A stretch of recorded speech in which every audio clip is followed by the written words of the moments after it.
Hi friends, చూడండి ఈరోజు యాగంటి క్షేత్రానికి వచ్చినాము. యాగంటి నరసింహస్వామి క్షేత్రము చూడండి.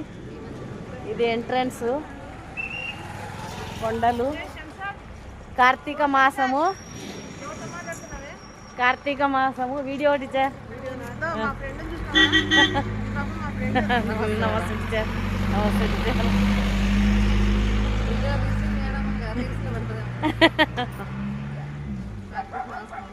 కార్తీక మాసము యాగంటి నరసింహస్వామి పుణ్యక్షేత్రం చూడండి. ఇక్కడ స్పెషల్ ఏమంటే కాకులు ఉండవు అని ప్రసిద్ధి అన్నమాట. అగస్త్య మహర్షి శాపం పెట్టినారంట. కాబట్టి ఇక్కడ కాకులు అనేవి చూద్దామన్నా కనపడవు అన్నమాట. మనం ఇప్పుడు ఎంట్రన్స్ లోంచి వస్తున్నాము.